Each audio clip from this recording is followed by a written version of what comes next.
Jadi seorang polwan ditipu oleh Polisi juga. Dia hanya cemburu buta dengan melihat foto saya dan mantan saya yang sudah meninggal di Google kayak gitu. dan keadaan itu paling parah apa aja? Sampai saya dikokang senjata sih yang paling parah waktu saya hamil 5 bulan. Duduk di sini saya terus sampai sini saya lebam. Itu kan H-2 saya menikah. Diapain lebam dipukulin berarti? Iya di gang Pak ya.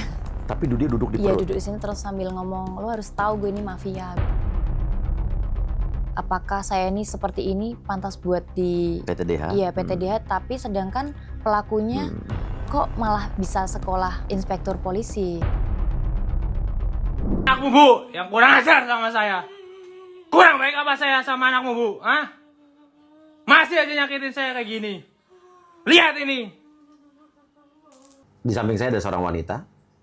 Pada saat itu dia masih polwan, ya, polisi wanita yang di KDRT oleh suaminya yang seorang polisi juga, Iya. ya. KDRT-nya tadi hanya salah satu video saja. Nanti kita akan lihat video berikutnya. Tapi justru malah korban inilah yang justru akhirnya di PTDH dipecat dengan tidak hormat oleh kepolisian. Iya. Ya karena setelah menikah dia tidak diizinkan bekerja oleh suaminya. Tapi justru dia yang dipecat, mantan suaminya justru sekarang masih dinas ya di Polda Metro Jaya. Ya, yang pelaku KDRT malah justru masih berdinas. Oke, ini Masih ceritanya kawin. panjang lebar. Kita akan tanya bagaimana kekerasan dialaminya dan video-videonya nanti akan kita tayangkan juga, dan kira-kira kenapa justru dia yang dipecat tapi suaminya yang justru aman-aman saja. Ada apa? Polisi versus polwan. Tapi sekarang malah udah nggak jadi polwan ya. Iya. Jadi Mbak itu pada saat itu polisi, Iya, polwan saya ya. Iya. Menikah dengan dia, tahu dia polisi dong? Pertamanya waktu dia kenalan ke rumah itu dia ngakunya pembalap sama pengusaha gitu Pak Uya. Tapi Oke, jadi awal kenalan dia nggak ngaku dia polisi? enggak. Tapi dia polisi beneran kan? Iya polisi beneran. Dinas di mana ternyata? Jadi waktu kenalan itu kan namanya itu beda Pak Uya. Hmm. Jadi namanya itu nggak ada di daftar kayak kalau di Polri kayak SIPP-nya itu nggak ada daftar namanya dia yang Namanya siapa kenalan sama kenalannya saya. tuh? Namanya Mevan Sanggramawijaya. Kenalannya? Iya, tapi ternyata di polisi itu, di Polri itu dia namanya Mei Ervan Suprianto. Dinas di mana dia? Dia dinas di Polda Metro waktu itu. Statusnya di Yanma. Unit apa? Yanma. Layanan masyarakat. Iya. Oke. Di Yanma Polda Metro. Sekarang di mana? Sekarang saya kan kemarin dia habis sekolah. Tapi penempatannya juga di Polda Metro, tapi saya kurang tahu jabatannya Nanti sekarang coba dia di kita mana, cek saya ya. kurang tahu. Oke, dan gimana? Jadi kenalan dia ngaku pembalap. Iya, terus ngaku pembalap. Di situ kan juga banyak anak buahnya dia kan juga pokoknya mendukung lah apa yang dia katakan kayak Iya, gitu dia Pak. ngaku dia polisi. Iya, nggak ngaku dia polisi. Terus akhirnya pacaran lah singkat cerita. Waktu itu kan iya pacaran, setelah itu pacaran terus saya lamaran juga abis itu. Pas tunangan pun dia ngaku kalau dia Sudah duda, padahal padahal dia belum duda. Karena saya taunya setelah akta cerai saya datang, akta cerai saya tahun 2021 itu datang Pak Uya. Saya baru tahu kalau dia ternyata pas saat lamaran itu dia belum cerai. waktu Mbak nikah dengan dia udah cerai belum berarti? Sudah, H-1 bulan. Kan Oke. saya kenalan. Mbak merasa dibohongin nggak? Iya, Merasa ditipu nggak? sangat ditipu. Jadi seorang polwan ditipu oleh Polisi juga. ya polisi juga. Oke. Dan kenapa dia nggak ngomong pada saat itu bahwa Pas waktu itu sudah ngomong Pak Uya, pas waktu lamaran memang sudah ngomong kalau dia polisi, tapi pas kenalan aja dia ngakunya nggak mau, kenapa dia seorang bintara Polri kayak gitu nggak mau. Saya juga kurang paham kenapa. tapi waktu seperti nikah di polisi boleh tuh? Nah, jadi pas waktu nikah itu kan saya kan harusnya dari Polda Jateng juga mengeluarkan surat ya Pak Uya untuk Iya. menikahkan dengan anggota Polda Metro kan. Tapi dia nggak ngebolehin saya untuk, makanya saya nggak boleh dinas gitu loh Pak Uya.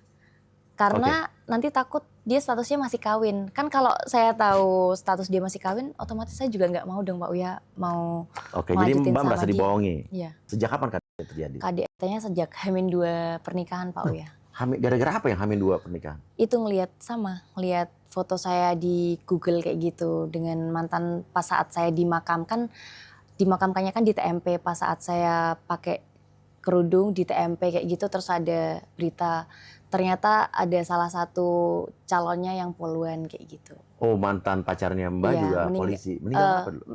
Yang meninggal itu penerbit Pak Uya yang waktu 2016 yang waktu di Poso, helikopter jatuh. Oh, itu terjatuh. Iya kan itu kan sempat viral Pak Uya. Nah jadi saya kan. Oh, dia marah tuh. Iya. Diapain KDRT ceritanya pada saat itu? Dia yang duduk di sini saya, terus sampai saya sini saya lebam, kanan kiri saya lebam sampai itu kan H-2 saya menikah Pak Uya. Jadi mungkin make up artis saya sampai saat ini masih ingat. Bahwa nikah dengan lebam-lebam. Iya. Diapain lebam, dipukulin berarti? Iya di kamar Pak Uya. Tapi dia duduk di Iya perut. duduk di sini terus sambil ngomong, lo harus tahu gue ini mafia, bilang kayak gitu. Dia Saya polisi, juga, mafia apa pembalap? iya tapi dia ngomong seperti itu saya juga waktu itu masih kayak bingung. Karena saya kayak yang, saya nggak pernah ngadepin seperti itu. Oke, tapi kenapa tetap mau nikah dengan dia padahal sudah di KDRT sebelum menikah aja udah di Saya mikirnya kayak mungkin kalau nanti sama saya bisa berubah terus kayak kan saya juga malu karena orang tua saya juga ya Pak Uya kan dari pihak cewek kan dan kita nikahnya di Semarang Pak Uya. Jadi kayak lebih ke yang mungkin itu tamunya bapak ibu saya juga kayak gitu. Oke, akhirnya menikah. Iya. Di KDRT juga. Iya Pak Uya. Apa hal-hal apa yang membuat Sama menikah? Pak Uya. Jadi Selalu kalau dilihat foto di Google itu. iya. Sampai saya juga kan udah sampai ke Dewan Pers, sampai disuruh dia ke Kominfo, saya berangkat sendiri Pak Uya. Nah, saya udah sampai situ, ya usaha saya kan cuman sebatas itu, nggak bisa yang langsung terhapus dari Kominfo pun juga bilang ada satu blog yang nggak bisa dihapus juga karena itu milik pribadi yang mengunggah berita saya. Terus kalau mungkin yang dari media-media lain sudah bisa, tapi ya hanya kurang yang hanya fotonya aja, tapi kalau diklik udah nggak ada beritanya kayak gitu loh Pak Uya. Itu masih diungkit terus. Ini mentalnya Iya sampai segitunya? Iya makanya lagi pilot talk kayak gitu, kita lagi Itu pilot bisa talk. jadi polisi gimana ceritanya? Emang nggak ada tes ininya dulu, psikologinya apa gimana? Ada Pak Uya sebenarnya. Oke, dan ini ada video juga kita lihat nih. Istri yang kurang ajar nih, yang kurang ajar sama suaminya nih, yang masih nemuin orang yang sudah fitnah menuduh suaminya pesugihan. Perlu kamu ingat, kenapa saya bisa bersikap seperti ini? Kamu pernah ingat? Sebelum saya diperlakukan seperti ini, betapa baiknya saya. Masih ingat nggak? Hah? Makanya, jangan main-main sama my fans. Baik, saya baikin. Jahat, saya habis kalian. Ya, itu yang harus kamu tahu. Ini suamimu. Ada orang baik, saya baik. Ada orang jahat, saya libas semuanya. Itu tadi habis diapain tuh, Mbak? Saya habis itu kan saya H+1 minggu lahiran Pak Uya. Oh, satu minggu setelah lahiran? Iya. Itu kenapa? Itu karena kan saya waktu itu kan H- seminggu tuh dia ada rencana untuk balap di Mijen. Saya disuruh ikut. Saya ikut, udah dikasih tahu mertua juga, itu kan mau lahiran, nggak usah ikut aja. Terus akhirnya tapi saya tetap dipaksa ikut. Saya udah dipesenin, pokoknya ke Semarang nggak boleh mampir ke rumah orang tua.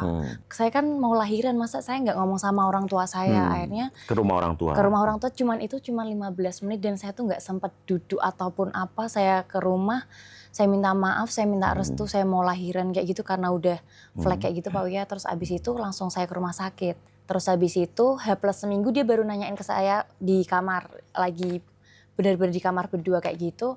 Terus nanyain, emang kemarin di Semarang kemana aja? Mampir ke rumah nggak? Saya tuh nggak bisa bohong Pak Uya. Ngaku. Saya ngaku, saya mampir ke rumah. Saya di sebelah kanannya dia, langsung tangannya dia langsung kayak gitu langsung ke hidung saya. Saya langsung kalau udah di KDRT saya nggak berani apa-apa. Padahal Mbak kan poluan, berarti itu kan polisi ya? Tapi saya kan udah tertekan saat hamil itu saya udah sering di KDRT. Yang dihadapin suami polisi juga ya? Iya, terus kayak yang saya udah pernah dikokang senjata juga. Dikokang senjata? Iya. Gara-gara apa? Dicetak gitu? Iya, dia setiap, menurut saya dia tuh cemburu buta Pak Uya.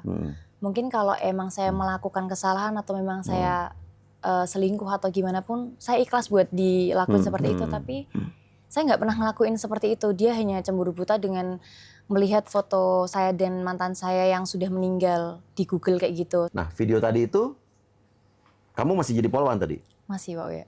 Itu kamu ngebawa-bawa itu kayak tersangka tuh gimana tuh? Itu dia juga yang bikin. Kamu harus begitu? Iya, saya dipaksa untuk pakai itu di rumah. Dan itu yang dia videoin? Iya. Terus kamu kok bisa dapat videonya? Karena video itu dikirimin ke orang tua saya dan di-update story WhatsApp dia Pak. Di story WhatsApp dia di-update? Iya. Oh, tega banget ya? Itu juga ada tulisannya, jangankan orang tua, istri saja salah akan saya libat. Tidak ada, intinya tidak ada kebenaran yang tidak adil untuk 168 kayak gitu. Pokoknya nanti ada di itu juga fotonya juga Pak Uya. Itu polisi pada dia pada saat Iya. itu ya? Pas setelah itu dia kan sempat orang tua saya kan minta pendampingan untuk ke rumah saya. Ah, Nah, minta pendampingan polisi juga, Polres Oke. Metro Jakarta Selatan. untuk keamanan. Oke. Iya, untuk keamanan. Gara-gara tahu saya digituin Pak Uya. Iya, terus? Udah, terus habis itu kan saya belum mau dijemput kan saat itu Iya. karena saya tahu kalau pas saat kayak gitu anak saya nggak boleh saya bawa. Iya, iya. Nah, terus saat itu terus dia dilaporin lah ke Polda Metro. Nah, akhirnya dia di sidang disiplin Pak Uya. Sempat di sidang disiplin. Ya, sempat di sidang disiplin tapi Hmm. belum di sidang disiplin saya sudah kabur. Akhirnya kan keterangan saya pas saat saya masih ikut dia kan intinya ditanyain juga sama pemeriksa di Provos itu kan pada saat menikah terjadi KDRT atau tidak, kan saya kan bilangnya tidak Pak Uya. Nah, saya bilang tidak, tapi kalau saya bilang iya, saya kan masih pulang sama dia. Iya, ngerti lah. Saya Terpaksa bilang iya, tidak. tidak. Terus habis itu saya kabur. Saya berhasil kabur sama anak saya. Akhirnya dari Polda Metro, Provos Polda Metro itu minta keterangan ke Polda Jawa Tengah. Saya diperiksa lagi di Polda Jawa Tengah. Saya kan pengen ngasih keterangan itu Pak Uya. Untuk keterangan tambahan kan juga bisa kan. Maksudnya Iya. intinya Pak, kemarin tuh saya tuh dalam tekanan Pak. Jadi ngaku enggak. Iya, karena kan di BAP itu kan paling bawah apakah Anda merasa tertekan atau Bilangnya gini-gini. tidak. Tidak. Terus kan tapi kan nggak tahu keadaan saya di rumah seperti apa kan Nah, terus? Pak waktu pas saat saya ke situ itu nggak boleh dimasukin juga sama Sama siapa? Provosnya sana. Profesi siapa? Iya, Polda Metro. Jadi emang kayak seolah-olah ada dugaan ada tekanan di Polda Metro Jaya. iya. Gitu ya. Jadi kayak diintervensi juga gitu loh Pak. Oke, Polda Jateng nggak boleh memberikan keterangan tambahan tadi. Saya. Oh, kamu yang Kan nggak boleh. saya yang Oke. diperiksa cuman saya bukan Oh, Polda jadi Jatengnya. Provosnya yang bilang ke kamu jangan Iya. gitu. Enggak Mbak, kita nggak bisa menambahkan perihal KDRT yang Mbak di KDRT kan kemarin Mbak sudah menjelaskan.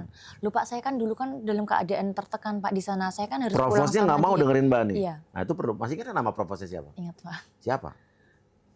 Sebutnya nanti saya bip. Oh iya. Saya buat bahan saya Aib ngadu ke to apa? aib to Aib to di bip Untuk- ya, tapi nanti gue mau ngadu. untuk minta keterangan aja Iya. mungkin nggak apa-apa sih Pak Uya. Iya. Jadi saya takutnya kan beliau kan juga habis Iya, SAG iya. kan baru perwira juga. Iya.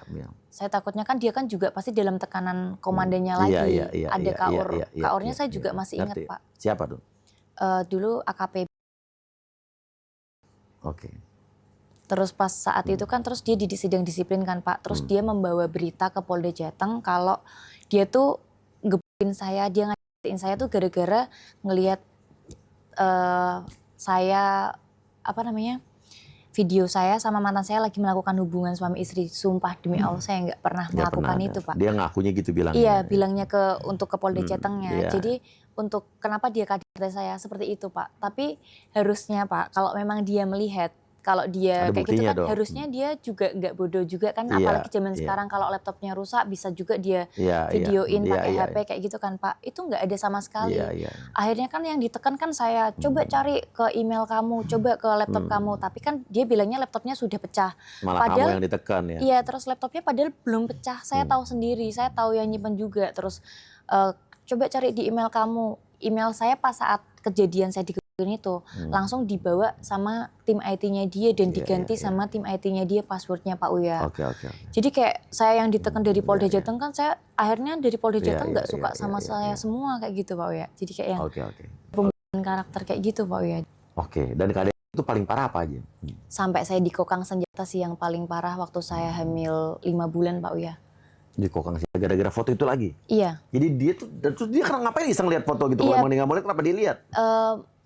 Saya juga heran Pak Uya itu penyebabnya gimana, soalnya kita lagi baik-baik aja terus tiba-tiba dia buka Google kayak gitu kan, terus nemu foto kayak gitu sampai dia tuh memanipulasi lagi, sempet ngumpulin wartawan juga untuk menutup berita itu dengan cara kayak berita kita gitu Pak Uya di Google kayak gitu. Jadi membuat berita tentang kita berdua gitu waktu itu kayak yang saya sekarang udah jadi CEO kayak gini-gini saya kayak di gambar yang sombong gitu Pak Uya. Jadi dari instansi pun langsung nggak suka kan sama saya kalau sampai saya tuh saya kan udah tahu kalau saya Polri tapi saya di gambar dia kayak hedon kayak gitu Pak Uya. Oh iyalah, nggak bagus lah. Iya. Dan pada saat intinya kekerasan itu terjadi. Coba ini ada video ini kita lihat ya. Gue tahu nih, anaknya kayak lonte tau nggak? Hah?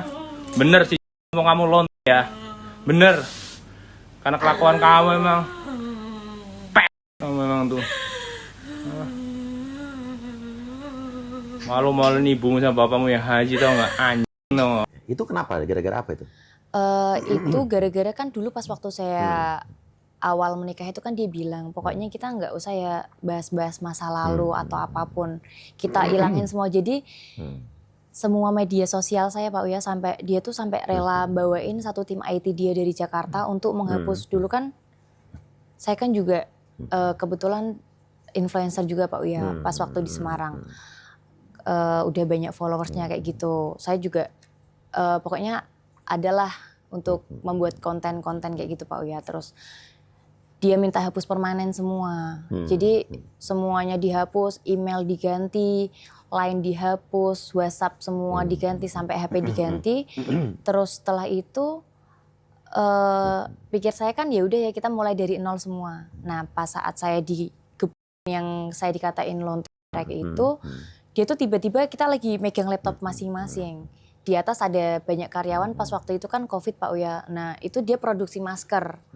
Nah terus kita Dia polisi apa bisnismen dulu sih? Iya makanya saya juga ngikutin aja apa maunya dia pas saat itu ya Produksi Pak Uya. masker, Iya, oke, terus? ada karyawan di atas juga, kita berdua di bawah, di lantai bawah gitu. Lagi buka laptop, tiba-tiba dia ngomong, tolong dong bukain email yang lama kamu. Padahal dia suruh ngapus dia. Iya, terus udah dihapus, tapi saya kan masih ingat password saya. Terus saya merasa kayak saya nggak pernah menyimpan apapun di situ Pak Uya. Nah terus setelah saya bukain, kan udah nggak ada semua tuh, inboxnya udah nggak ada semua. Terus dia lihat di ini apa namanya, di Google Drive kan Pak Uya. Terus habis itu ternyata masih ada video saya sama mantan saya tuh lagi di naik apa ATV gitu loh, kayak naik jeep gitu Pak Uya. Itu pun ada juga di bukti videonya juga. Terus abis itu dia marah-marah Pak Uya, kan saya udah nggak pernah menggunakan email itu sama sekali dari dia datengin IT pas waktu di Semarang itu, semua udah saya nggak pakai lagi media sosial itu. Terus habis itu dia langsung yang kayak maaf kesetanan kayak gitu Pak Uya. Oke, dan kamu akhirnya memutuskan buat bercerai pada saat itu apa, gara-gara apa? Waktu itu saya bukan memutuskan bercerai ya Pak Uya, karena saya nggak bisa minta untuk bercerai langsung, nggak bisa. Saya kabur Pak Uya. Kabur? Iya. Oke, terus? Jadi H+ seminggu saya di kebun itu, saya kabur Pak. Karena pas saat saya dikebukin H+ seminggu itu, saya nggak boleh mengasihi anak saya. Oke. Saya nggak boleh megang anak saya, sampai saya dikunci di kamar. Kemudian kan saya gedor-gedor sama ibu mertua, kan mungkin ibu mertua saya juga malu kan Pak Uya sama tetangga. Udah jangan ini gedor-gedor. Akhirnya dibukain lagi, tapi saya nggak boleh megang. Terus saya kan harus baca situasi berarti. Berarti kalau saya mau kabur, saya nggak boleh dalam keadaan saya habis di KDRT. Karena kalau setiap habis KDRT pasti banyak orang yang suruh nunggu di depan rumah Pak Uya. Jadi kayak saya nggak bisa kabur gitu kan. Terus setelah saya baca, udah H+40 hari anak saya lahir, akikohan Pak Uya. Nah terus saya akikohan, di saat itu saya langsung minta tolong kakak ipar sama orang tua sama kakak kandung saya. Tapi udah melalui, saya buat email baru, saya buat Instagram baru karena WA ini disadap semua. Saya sampai pesan sama orang tua saya sama kakak saya itu, jangan sampai bawa nomor HP yang dia tahu, karena dicek pos semua Pak Uya. Oke. Iya. Terus akhirnya saya bisa lihat nanti pakai ini ya, ada mobil ini, nanti kamu langsung masuk sampai yang segitunya. Iya. Dari warung itu, dari saya mau kabur jam 9:30 pagi, saya bisa keluar jam 2:30 sore Pak Uya. Nomor Sama anak mati saya. itu udah yang lama ya. Iya. Jadi itu pakainya kita komunikasinya, kakak saya beli nomor baru, saya lewat DM Instagram. Oke. Saya login log out, kalau pas ada dia saya log out kayak gitu Pak Uya. Oke. Nah akhirnya kamu kabur. Iya. Terus akhirnya dia marah dong? Nah kabur, dia marah, malam itu kan kakak ipar saya pas pampres Pak Uya. Iya. Kan tentara, terus akhirnya dia ngelaporin ke Polda Metro. Dia bikin LP ke Polda Metro. Kan kebetulan waktu itu kan ayah tirinya dia kan juga anggota di Polda Metro. Ayah tirinya dia? Iya, ayah tirinya dia. Terus kan belum ada 1x24 jam nih. Wah ini ruwet ya. Iya. Jadi ada polisi, ayahnya polisi, Iya. istrinya polwan, yang laporin sama-sama polisi. Yang jalan kasusnya siapa, yang nggak jalan kasusnya siapa? Iya. Jalan nggak laporan kamu? Laporannya atas dasar apa? Atas dasar penculikan dan ini penggelapan istri dan anak. Terus abis itu kan akhirnya kan karena kakak ipar saya pas pampres kan, terus dipanggil ke Pomdam Jaya Pak Uya. Kalau tentara kan langsung Benar. ke PM kan, ke Pomdam Jaya. Kami dipanggil lah satu keluarga ke Pomdam Jaya. Akhirnya kami sekeluarga ke Pomdam Jaya, ketemu sama dia dan bapak dirinya itu. Dia ada di situ? Iya, ada di situ. Terus habis itu kita Hebat juga ya. didudukin kayak gitu Dia Pak ada Uya. ya. Terus saya langsung menjelaskan, mohon izin Bapak, kami tidak diculik, tapi kami memang kabur dari rumah dengan alasan kami di KDR. Terus langsung dia, udah nggak usah diterusin lagi, udah diem aja, udah maunya kayak gimana, kayak gitu. Terus akhirnya di situ saya udah memutuskan untuk, dia udah mohon-mohon sampai nangis-nangis Pak Uya. Mohon-mohon untuk tidak dilanjutkan? Enggak, dia dimohon-mohon untuk masih balik ke dia. Kayak, yaudah kalau nggak mau pulang ke rumah ibu mertua, kita pulang ke hotel dulu. Wah, saya udah mikir, Nggak mau kamu? kalau akhirnya? saya pulang, saya mati nih. Habis pasti? Iya. Terus, Akhirnya apa yang kamu lakukan? akhirnya yang saya lakuin, saya ikut pulang bapak ibu saya ke Semarang Pak Uya. Oke, akhirnya laporan jalan nggak? Enggak, dicabut dong langsung. Kamu nggak lapor lagi? Saya nggak lapor lagi Pak Uya, karena saat itu saya udah kena mental banget. Saya udah mikir kerjaan saya pulang ke Semarang kayak gimana. Kamu nggak lapor ke Propam? Saya waktu itu mikirnya kan, saya nggak mau panjang gitu Pak Uya. Saya pengennya, saya tujuannya pengen kembali lagi, saya kerja aja deh. Mau sakitnya saya udah di KDRT kayak gimana, yang penting saya minta ampun ke Polri kayak gitu Pak Uya waktu itu. Nah, pada saat itu dipanggil ke Pomdam itu lo masih jadi polwan kan? Masih Jadi polwan? Masih sebenarnya Pak Uya, tapi kan saya udah lama ya waktu itu, berarti terhitungnya 213 hari kerja saya nggak berangkat dinas. Oh, nggak boleh? Sebenarnya ya emang nggak boleh Pak Uya. Nggak, kenapa kamu nggak berangkat dinas? Ya karena saya nggak dibolehin berangkat dinas itu, karena kan saya Sama suami nggak boleh berangkat kerja? Iya, karena kan status saya kan dulu di Polda Jateng Pak Uya. Nah kan saya kan sementara saya juga tinggalnya sama mantan suami saya di Jakarta. Jadi kamu ikut ke Jakarta, kamu nggak dinas. Iya. Akhirnya kamu disersi nggak? Disersi, kan harusnya kan kalau sebenarnya saya mintanya dipindahin lah ikut suami ke Polda Metro atau ke Mabes, kan sebenarnya juga bisa. Apalagi dengan mengikuti suami itu, dinas itu sangat mendukung Pak Uya. Oke, tapi akhirnya kamu Nggak boleh dinas dan akhirnya disersi. disersi. Nah selanjutnya? Selanjutnya pas waktu saat saya bisa berhasil kabur itu, saya langsung ada anggota Polda Jateng yang ke rumah. Nah terus kan saya ceritain semuanya, kejadian sebelumnya itu seperti ini. Oh ya udah, besok yang penting berangkat kantor dulu, dengan perasaan yang kayak saya nggak tahu harus jelasinnya kayak gimana Pak Uya. Akhirnya Kayak kamu ngantor saya lagi? malu gimana saya ngantor lagi, karena saya mikir, oh ya pasti habis ini saya udah pasti harus cerai sama dia, karena saya udah di KDRT sampai segininya, saya udah pulang, saya harus pertahanin kerjaan saya dan saya harus mohon ampun sama instansi saya kayak gitu. Bahwa keadaan saya di Jakarta itu, saya sebenarnya tertekan dan saya nggak bisa apa-apa di sana. Akhirnya kau bisa Pak kerja Uya. lagi? Saya kerja lagi, saya udah berjalan 2 tahun 9 bulan Pak Uya. Saya udah menjalani putusan hukuman disiplin yang saya udah pakai helm pelanggaran sama pakai rompi, saya ikut apel di atas seperti itu. Saya udah menjalani semua, terus saya sidang kode etik, terus akhirnya saya sidang kode etik, saya diputus PTDH. Tapi kan akhirnya kamu dipecat dengan tidak hormat? Iya, itu masih kode etik. Terus saya masih ada kesempatan Pak Uya waktu itu untuk sidang banding Pak Uya. Saya udah berusaha mohon ampunan kepada Pak Kapolda, Pak Wakapolda Jateng saat itu. Nah saat itu beliau sangat mendukung saya untuk masih berdinas. Tapi setelah 2 tahun 9 bulan saya berdinas dan saya hari H untuk sidang banding itu, H-2 itu putusannya awalnya saya mau dibantu, saya masih ya udah intinya berdinas yang baik lagi, bilang kayak gitu, untuk bisa lebih baik lagi, beliau bilang seperti itu. Tapi H-2 berubah Pak Uya, terus saya kan kayak yang langsung kaget kan, karena kan pas saya udah berjalan 2 tahun itu saya memutuskan untuk nggak ngelapor KDRT, masalah KDRT-nya dia, maksudnya ya udah kalau emang sakitnya di saya nggak apa-apa saya di KDRT, tapi yang penting saya masih bisa berdinas kayak gitu Pak Uya. Tapi ternyata saya emang benar-benar nggak bisa berdinas lagi. Kenapa menurut kamu kira-kira? Kamu nggak bisa dinas lagi? Menurut kamu?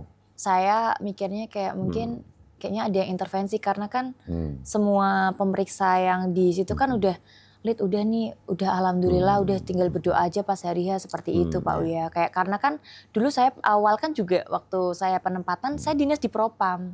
Jadi mereka itu teman-teman saya tahu sebelum saya sebelum saya kenal sama mantan suami saya ini seperti apa, pas kenal memang bener-bener bukan kayak saya, pas kembali ya ini Lita yang kayak dulu lagi kayak Oke. gitu Pak Nah Uya. sekarang jadi apa yang sekarang gini, kamu dipecat dengan tidak hormat akhirnya, Iya. gara-gara kamu ya suami kamu yang nggak bolehin kamu dinas dan Iya. sebagainya. Tapi nggak fair dong kalau suami kamu juga tidak kamu laporkan atau tidak terkena hukuman dengan apa tindakannya yang dia lakukan terhadap kamu gitu. Dengan video-video tadi kan udah jelas. Kamu nggak masih bisa nggak sih? Ada kadaluarsa nggak sih untuk melaporkan ini kembali?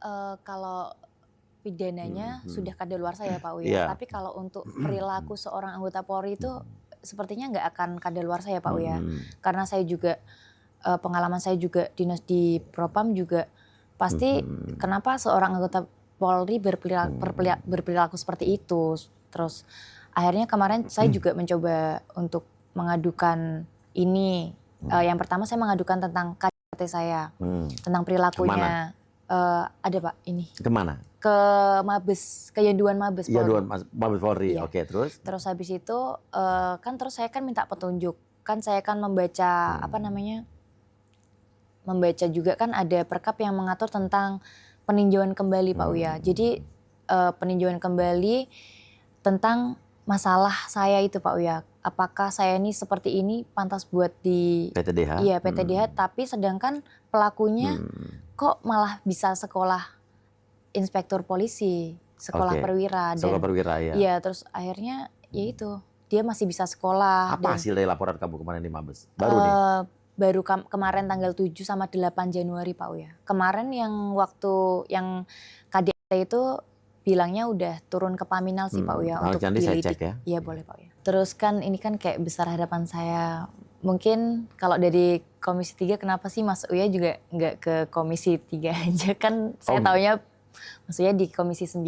Oh iya, nggak apa-apa. Kalau masalahnya mungkin Mbak ngelihat banyak saya mengurusi Iya. masalah-masalah hukum di podcast. Cuma memang sekarang saya lagi menjalankan tugas dulu di Komisi 9 karena kan berhubungan dengan masyarakat juga nih, dengan perlindungan pekerja migran, dengan BPJS Kesehatan, dengan tenaga kerja, BPOM. Jadi, tapi walaupun saya nggak di Komisi 3 tetap saya bisa koordinasi kok dengan langsung kepolisian juga. Saya walaupun bukan komisi saya, apapun masalah masyarakat, kalau untuk lembaga bantuan UIA saya lakukan. Tenang aja. Saya Iya. terima kasih banyak ya Pak Uya. Saya juga Iya. maksudnya semua saya tuh juga kemarin tuh kayak yang mikir kayaknya saya belum sampai mentok buat berusaha. Iya, menurut saya Mbak gitu. masih belum maksimal. Iya makanya saya Iya.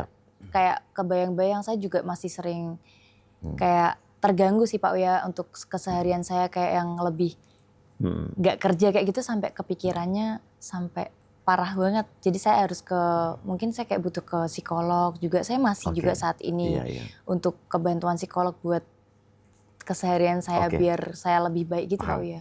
Anak sekarang masih Pak? Sama saya Pak Uya Nah. di rumah. Kapan terakhir berhubungan dengan mantan suami? Nggak pernah. Nggak pernah. Terus kalau dia tahu nggak Mbak sekarang melaporkan dia kembali ke Mabes? Kayaknya nggak tahu Pak Uya. Nggak tahu. Nah, karena kira-kira nih setelah tahu nih, apalagi Mbak juga cerita di sini, kira-kira apa yang akan terjadi sama Mbak? Saya sempat mikir kemarin apa saya harus ke lembaga apa? LPSK? Iya ke Iya, LPSK. Kemarin saya juga sempat untuk seperti itu juga Pak Uya. Iya. Saya- Boleh nanti kita kenalin juga. Siap. Nanti karena saya takutnya nanti bapak ibu saya pun saya berangkat ke Jakarta pun juga sangat takut, sangat mengkhawatirkan saya juga. Tapi kan saya kayak udahlah Bu, kalau saya nggak berangkat kayak gini siapa lagi? Kalau saya nggak mungkin juga ngajak bapak ibu saya karena kan kasihan juga udah sepuh juga. Oke, jadi sekarang Mbak tujuannya apa? Jadi maunya apa nih? Mau yang Mbak ingin keadilan ini terjadi seperti apa? Sebenarnya kan saya juga dengan seperti ini saya nggak pengen untuk balas dendam Iya. sama mantan suami Iya, saya sebenarnya. Kalau kemarin saya masih bekerja kan saya juga nggak sampai yang seperti ini ya Pak Uya. Terus mengingat saya keadaan yang kayak gini dan saya yang harus berjuang sendiri buat saya dan anak saya sama mungkin dengan nama keluarga saya ya Pak Uya. Terus saya pengennya kayak yang kemarin kan saya juga sempat mengadukan kayak permohonan peninjauan kembali yang di Mabes. Nah itu minta tolong biar apapun itu gimana pun hasilnya tidak ada intervensi siapapun gitu loh Pak Uya. Maksudnya saya Iya, pengennya itu gimana prosedurnya pun saya juga belum tahu. Saya Oke, cuma nanti coba kita Iya. bantu, kita kawal ya. terus karena memang peninjauan kembali itu kan dari Pak Kapolri, apalagi saya yang cuman bintara seperti ini, dulu bintara kayak gitu, apa iya bisa sih kayak yang apalagi melihat kayak yang baru kemarin juga ada yang di audiensi Komisi 3. Jadi kayak saya besar harapan saya kenapa sih aku juga nggak bisa kayak gitu padahal Oke. kayak Nah. saya tuh juga butuh diadili yang seperti itu. Padahal ini yang baru kemarin, ini saya yang sudah lama sekali kayak Oke, gitu Pak oke. Uya. Nah, sekarang suami ini apa pangkatnya? Sekarang pangkatnya Ibda Pak Uya, baru kemarin 2024 dilantik. Ibda sekarang ya? Iya. Oke, dan Mbak pengennya suami ini diapain? Ya Mantan suami, sorry.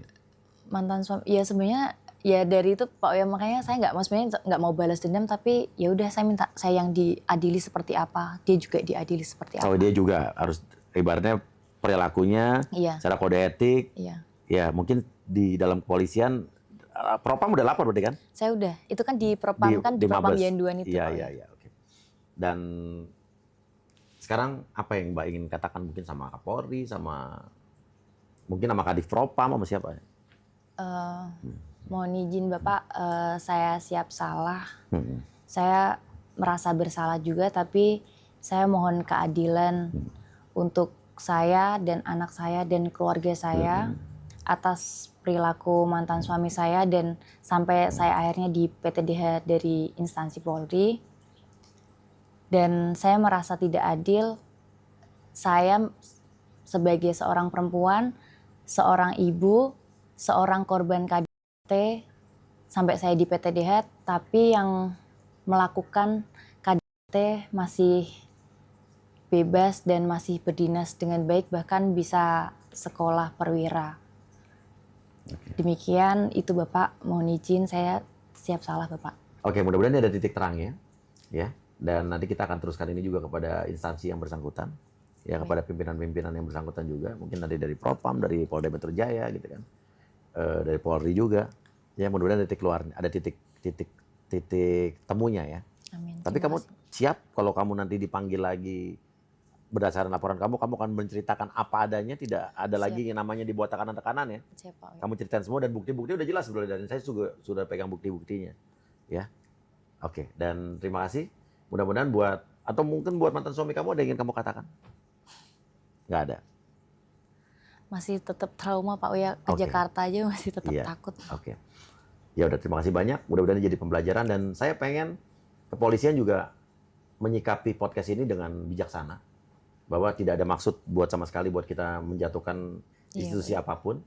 Karena ini justru kita berbicara begini dalam rangka untuk membantu institusi Polri agar tegaknya keadilan, dan juga kalau ada oknum-oknum ya ini bisa diberesin. Ya, justru Siap, kita membantu kan. Karena cinta kepolisian, makanya kita perlu memberikan informasi-informasi seperti ini, dan juga saya yakin Polri pasti tegak lurus. Ya, terima kasih banyak. Ya, wassalamualaikum warahmatullahi wabarakatuh.